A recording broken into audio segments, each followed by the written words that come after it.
Hey there, CoachSchmitter.com community. We have a very special guest for you today. Her name is Sohee Lee. She's a fitness professional, certified through the NSCA, also a writer, has her own blog, SoheeFit.com, writes for other websites such as bodybuilding.com, and was recently published in Oxygen magazine. A few of the topics that we're going to go over today with Sohee include nutrition, training, psychology, and even a little bit of business. So without further ado, let's get started with Sohee. All right, Sohee, why don't you go ahead and tell the CoachSchmitter.com community a little bit about yourself, how you got started in the fitness industry, and anything else you'd like to share with us. Sure. Well, my name is Sohee Lee. I'm 24. I'm currently living I just moved to Savannah, Georgia.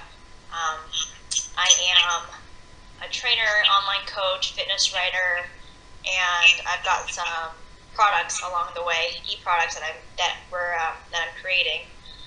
First started lifting when I was 18, when I was in high school, my senior year, and I've been obsessed ever since. Nice. All right. I noticed on your blog and stuff that you went to Stanford. Yes. You studied psychology there? Well, I studied human biology, but the way that it works at Stanford is that human biology, or we call it hum bio there, is a very broad major. It's really one of the most popular majors at Stanford. So within the human biology major, you choose an area of concentration. So I initially started out as a human performance major, which is equivalent to kinesiology. Mm-hmm. But my senior year, I changed it to psychosocial and biological determinants of health, which is probably where you got the psychology part. Gotcha. Yeah, I just noticed through reading a lot of your blog posts and things like that, I felt like I could pick up very much a psychology trend, and I talk to people about that all the time in our industry, including interns that I have and people like that.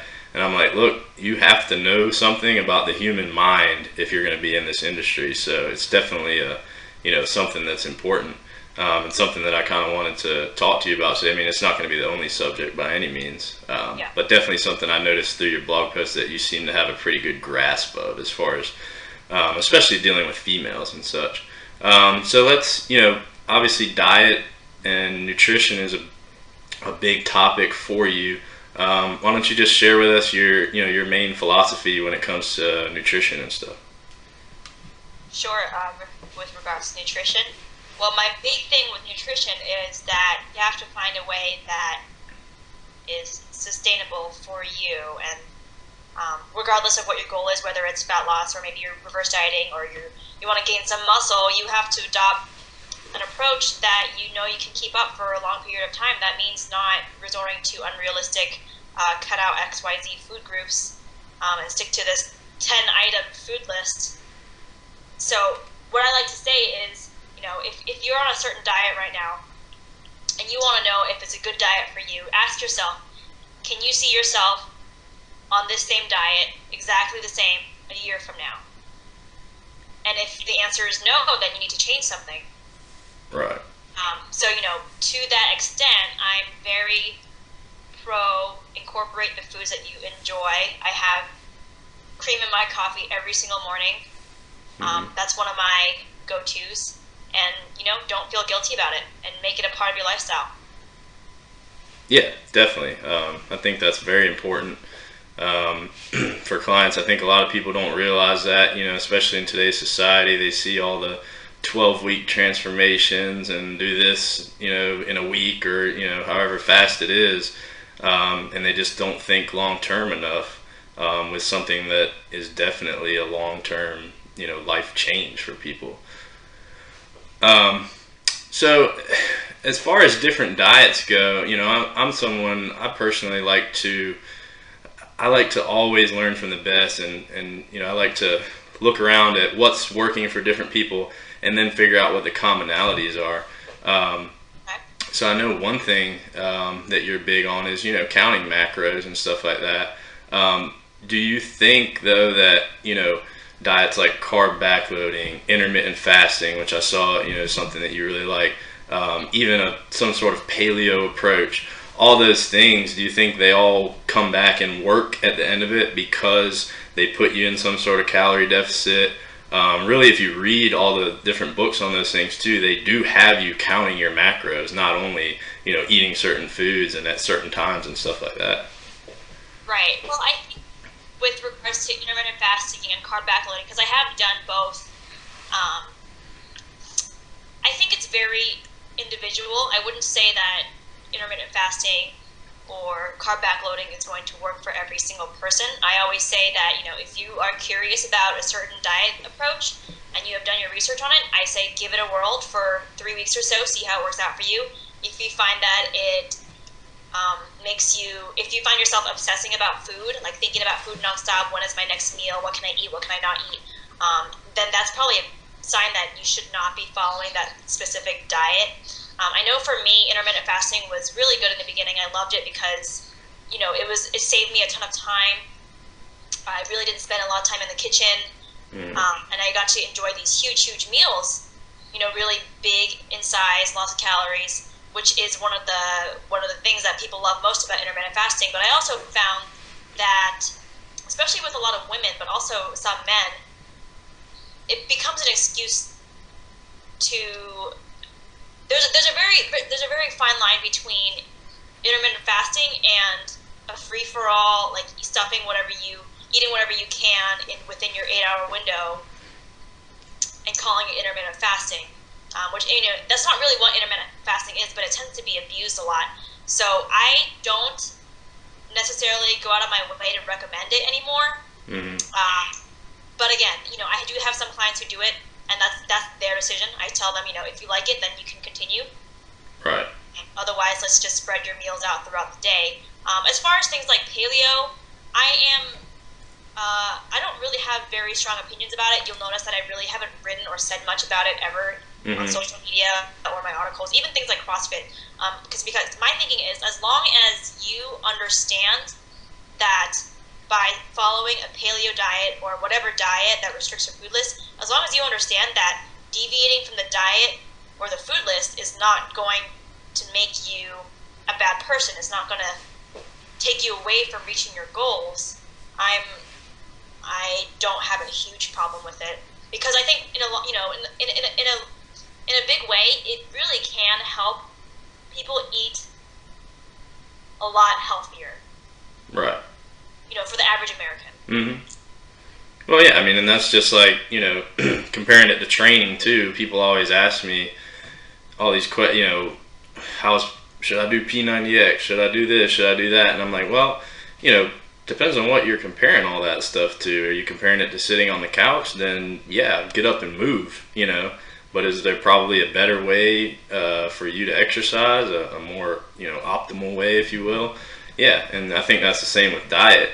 Is paleo the best thing? Is carb backloading the best thing?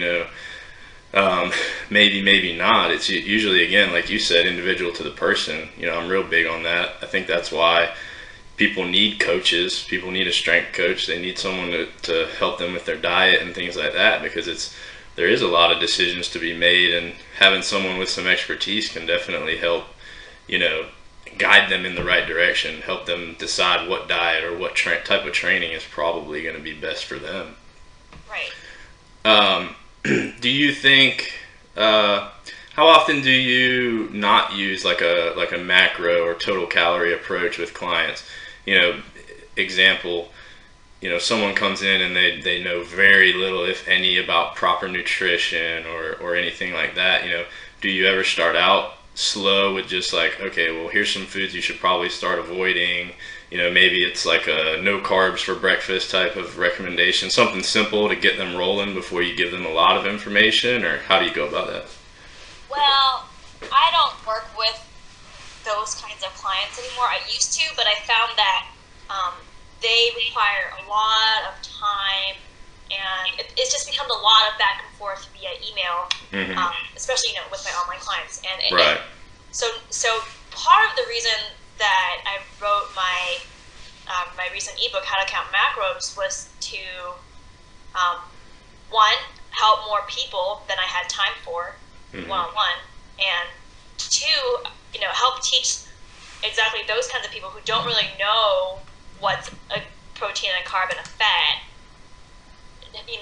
They can walk through at their own pace, teach themselves what is considered a quality protein, for example, and then after that, how to count macros. Right now I don't take on any online clients who are not familiar with macros and are not familiar with counting macros. So I just direct them to my ebook. Gotcha. Yeah. Yeah, it's definitely can be time consuming, taking on someone who has no experience with that stuff, but always interesting to hear some different approaches on how people go about getting them to that place. And you're having a book like that is definitely a valuable resource for those people, so that's great. So going back to the psychological part of dieting and things like that, you see a lot of people nowadays, especially some of the female coaches and things like that, writing a lot about eating disorders and not just that, but body image and those types of things. What are your philosophies as far as the psychology aspect of training a female versus a male? Whether it is like even a high level person. I know a lot of people who compete a lot of times can have some issues psychologically and with eating disorders and even become obsessed body image wise. What are some of your tactics and things to kind of help people through that process and not become so obsessive and stuff? Right. Well, I definitely found women tend to be more prone to body dysmorphia, food obsessions, letting the scale weight control their emotion, things like that. So I always try to talk about. So my belief is that you can't really get to your goal. Let's say I have a female client who wants to drop, let's say, 20 pounds of fat or so. Mm-hmm. I always emphasize that you cannot get to your goal unless you can learn to respect yourself and love yourself the way that you are right now. Because I'm finding that with so many of my female clients that I've worked with in the past, and even the ones that I'm working with now, their self-sabotaging behavior, mm-hmm. and, in terms of diet, stems from believing that they don't deserve to look good, or they don't deserve to feel good about their bodies. So it's all completely psychological. They know exactly what to do. Right. It's just the steps are very, very simple. The actual execution is where people tend to really, really mess up. There's a lot of black and white thinking. I went over my macros by 10 grams on my carbs, so I might as well just eat this whole cake. Right. And even though I preach the flexible dieting mindset, that's still, I know for a fact that that's still a really hard mindset to fully adopt, especially if you've come from a quote-unquote clean eating background where, in your mind, something like full-fat cheese was considered bad. Right. So that is probably the hardest part of my job, is talking people down from that ledge. And there's a lot of times, let's say, there's always the scale weight frustration, like, oh, I've nailed my diet and I woke up one day and I'm up a pound, and they'll get upset over it, even though all their other measurements have gone down. Maybe they've lost a whole inch off their waist in 2 weeks. Right. They will still get upset because so it's definitely all very psychological. Yeah. No, there's no doubt. I mean, that's and I think too, a lot of it all goes back to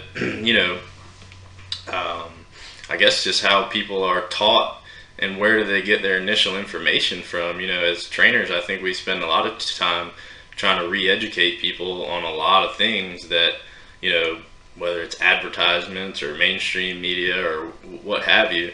It's kind of always been all about scale weight and stuff like that. You never see a TV commercial that says, hey, drop 5% body fat or anything like that. But, I mean, you should instead.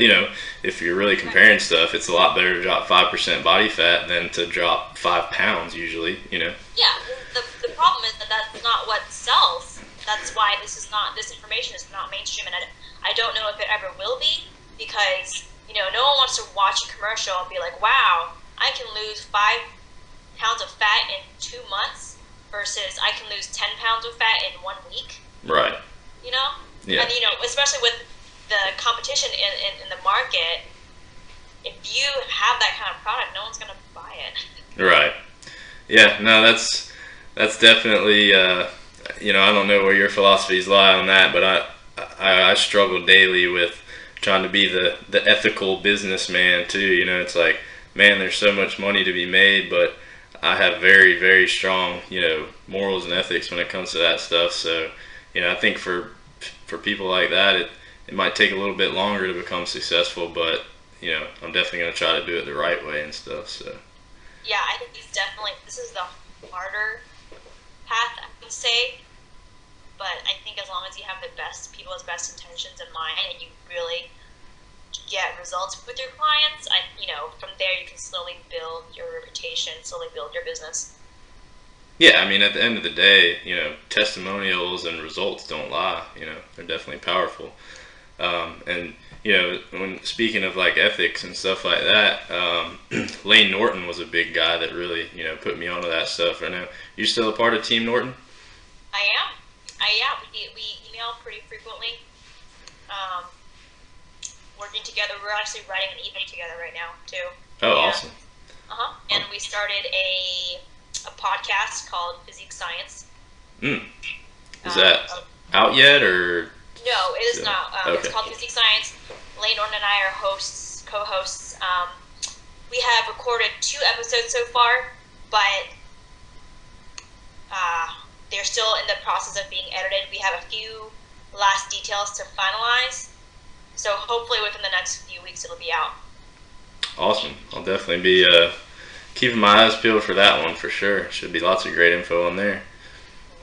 All right, so switching away from diet a little bit,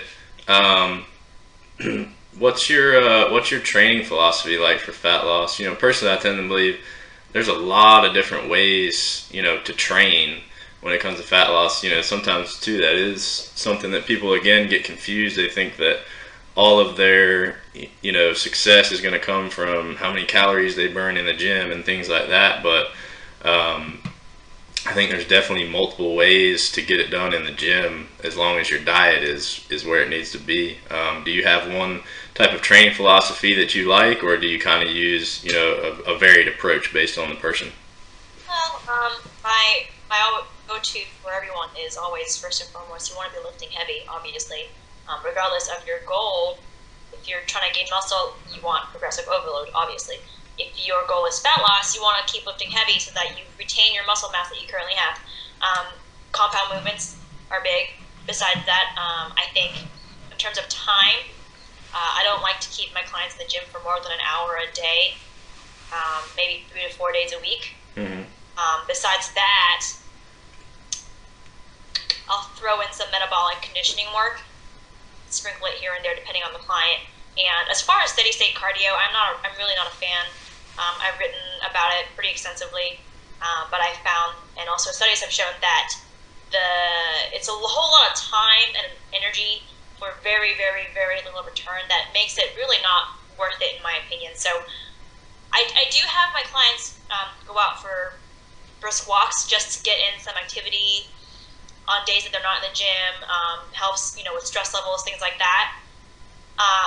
But besides that, I really think that I let the diet take care of most of the work. Yeah, and that's that's definitely a good philosophy to have. Lifting heavy, strength training, that's always big. But I always think about it, I had a little stint in competitive powerlifting, and we also have a few powerlifters at the gym where I train at. And their training is really hard. They burn, we burn a ton of calories, but yet, if we're not focused on a diet, we're not losing weight, so I think that's one of the prime examples of like, yeah, you can be training really, really hard, but if you're not paying attention to your diet at all, you're not doing anything, As a matter of fact, most powerlifters are usually trying to gain weight and can still do that, with massive amounts of calories, of course, but One interesting topic on Twitter yesterday, I saw Jeremy Loenneke. He's always stirring stuff up. He mentioned he showed one of his slides from his class where he was talking to his strength and conditioning students, and essentially the slide was about nutrition, and it said, don't give people meal plans, don't preach nutrition because that's not your field. You're a strength and conditioning coach. And the one guy did kind of bark back, of course, and say, well, obviously there's always a but and what ifs and stuff like that. And he even mentioned Lane Norton. He was like, Lane Norton's not a RD, because of course, Loenneke was like, I have a master's in nutrition, but I don't think I should be giving people meal plans and things like that. So I think that always is a fine line. I know in some states it's illegal and this and that. From what I read before I started my blog was basically, it seemed like in North Carolina, unless you're telling someone, hey, I can cure your diabetes through nutrition or something like that, if you're not an RD, you should be able to give just general nutrition advice to people. What do you think about that as far as like regular trainers being able to give nutrition advice, or, possibly should we have to get some type of certification to do it, or, how do you think that should work? Well, I think as far as meal plans, I feel pretty strongly against them. Mostly because they don't teach the client anything. I just had a conversation yesterday with one of my best friends in the fitness industry, and she goes, I was just talking to one of my new clients who, she used to compete a lot, and she used to follow this very strict meal plan, eat this many ounces of chicken, this many ounces of broccoli, and, she's competed successfully before, and she has no idea what a macro is. And so she said, when I told my client to consume 150 grams of protein a day, she thought that she meant actually weigh out only 150 grams of chicken and just eat that all day. So that was a pretty, that was a very big wow moment for me. But besides that, yes, it is illegal if you are not a registered dietitian to be giving out meal plans. But I know there are a lot of online coaches who do it regardless, either because they don't know or they don't care. Right. And you know what? Honestly, online clients don't seem to care either. Yeah. I don't think I have ever had anyone ask me, what are your certifications? What is your education background? It's mostly, I've been reading your stuff, I've been following your blog, I love what you have to say, I'd love to work with you, you came recommended to me by this, and this. These people. But I really think, yes, it's probably safer to not be giving out meal plans. I know Lane Norton, he's not a registered dietitian. He does have a PhD in nutrition. However, he does have a registered dietitian on his team, Ben Escrow, who, so Lane Norton, he'll write up a client's program. He'll send it to Ben. Ben will put his RD stamp of approval on it, and then it'll get sent to the client. And I think that's a really great way to do it. Yeah. Yeah. No, that definitely makes a lot of sense for sure. Because, I'm just thinking too, at least initially reading, I'm like, it definitely goes both ways, because as a strength and conditioning professional, I do agree that the barrier to entry, tends to be pretty low, and it can be dangerous. We could, with the wrong programming, with the wrong coaching cues and everything, you can potentially hurt someone badly, so you should definitely have to know what you're doing. But at the same time, I think back, and I started training people when I was 19, before I had finished college. I just had I didn't have my CSCS yet, which I obviously have now, but I couldn't get it because I wasn't done with college. And I think that experience that I got so young was valuable. But I did have a CSCS who was my mentor, and he was, he's the owner of the gym and stuff, who was guiding me the whole time. So I think even something, it's old school, people don't really ever use the word anymore or anything, but like an apprenticeship or even a mentorship under someone who knows what they're doing, I think you could definitely get started, younger before you're actually fully certified and things like that. But yeah, as long as you have somebody over top of you who does know that stuff to kind of check your work and whatnot. Oh yeah, and I mean, internships, mentorships, whatever you want to call them. For me, I interned right after I graduated college at Cressy Performance. I work with Eric Cressy, Tony Delacour, and that crew. So, and the way that it works there as an intern is that you're kind of a roaming coach. You don't write any training programs. You just kind of float around all day and help the clients who come in with their form, walk them through exercises if they have help. So we didn't do any programming whatsoever, but even just there, reading over all the programs all day, I learned a lot about how I should write training programs, what really is proper form, what are some really good coaching cues, and then from there, I went on to my first real job, learned a lot there. Same thing after that, I went to New York. All my coworkers, a lot of them are way more experienced than me in the personal training realm, and they always had a lot to teach me. Yeah. No, that's awesome. When I read your writing, it's very, engaging. You make things sound very easy, very effortless, whether you're talking about, training or a diet or anything like that. Do you feel that's the skill of your writing? Do you feel you've, at this point, already being so young, you've mastered, diet advice, training advice, and things like that, and you have this ability to simplify it? Because I think at this point, too, with so much information out there, the biggest thing that we can do, as professionals, is to simplify things for people.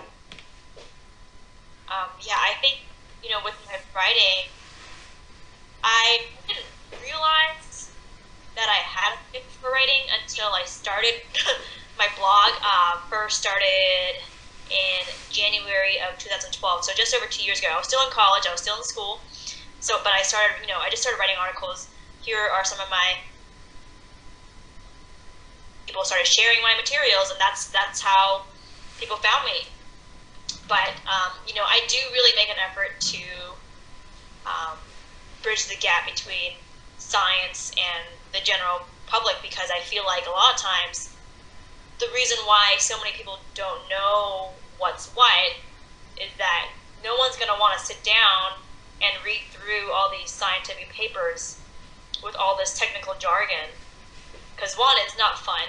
Two, they don't understand what they're reading. So I think it's probably a pretty tricky part of my job is to read that kind of stuff and to digest it and regurgitate it in a way that a layman can understand. Mm-hmm.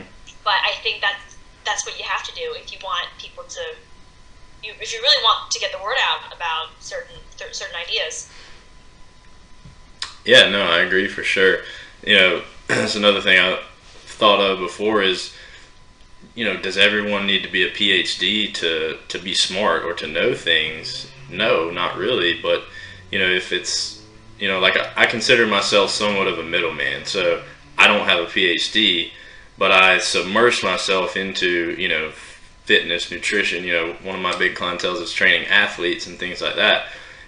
So I kind of have a wide variety, but I look to guys who more specialize in an area. Somebody like Jeremy Loenneke, who's very specific. I did an interview with him on his BFR and stuff like that. So I'm not interested in going out and doing the research myself and going that deep into the science of it, but I do want to be able to read and understand it when he puts it out, or talk to someone like him, so that then I can play middleman and break it down even further to, someone who knows nothing about the science of any of that stuff.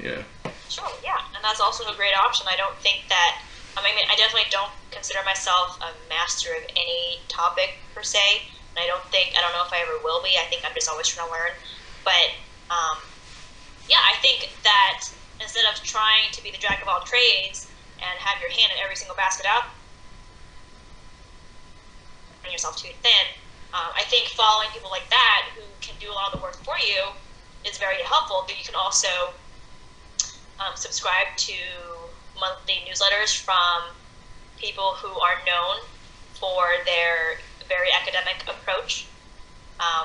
I think for me, I only subscribe to two. Alan Aragon's Research Review, AARR, is known for his nutrition. Right. And as far as training, I subscribe to Brett Contreras and Chris Beardsley's Strength and Conditioning Journal research review. So the two, they're really good at digesting information and presenting it back to us. So I read those to kind of stay up to date with what's going on with the latest research, because they do all the sorting for us. Right. Yeah, but I think I would really recommend those. Yeah, no, that's great advice right there. Definitely have to check those out. All right. Well, last question. Is there anything, or you can pick one thing or a couple things that we didn't talk about today, as far as your philosophies or anything you want people to know about yourself, that I didn't ask you yet today? Well, I think that for me, the more time I spend in the fitness industry, talking with colleagues, interacting with clients, just even just seeing what pops up on my news feed on social media, it really becomes that much more obvious to me just how important the human mind is, psychology is for fitness. And I think that's something that a lot of coaches are lacking in their coaching approach. They just say, here, just follow this, do this, but I'm not going to show you actually how to get there. Right. And I think that gives clients a lot of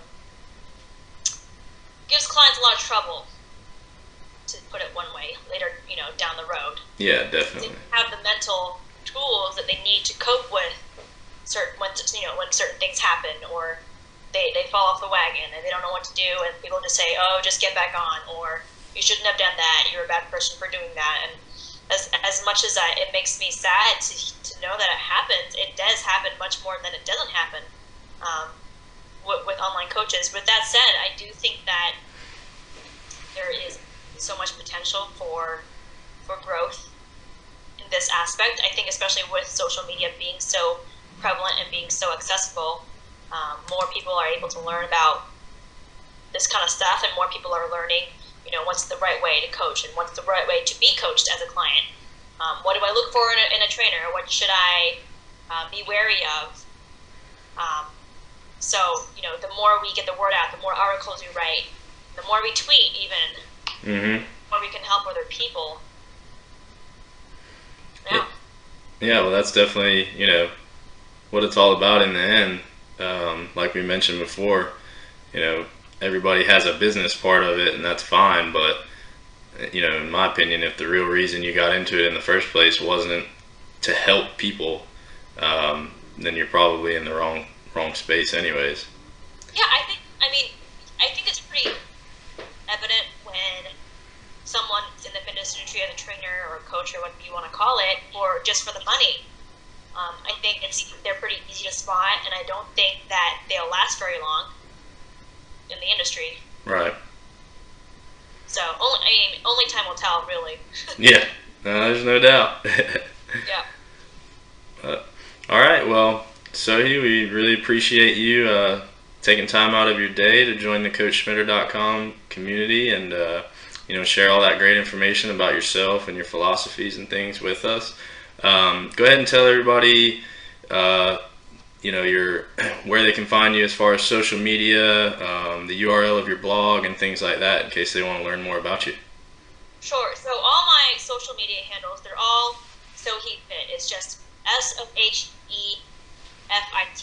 My website is SoheeFit.com. Twitter, Facebook, Instagram, they're all Sohee Fit. Very simple. All right, there you have it, guys. Sohee Fit. Make sure you check her out. She's always putting out great blog posts. You got that book she mentioned before on how to count your macros. If that's something you're interested in, look for her and Lane's new podcast coming out, and also their book together. You definitely can't go wrong learning from smart people like that, for sure. All right, thank you, Sohee. Thanks, Stephen.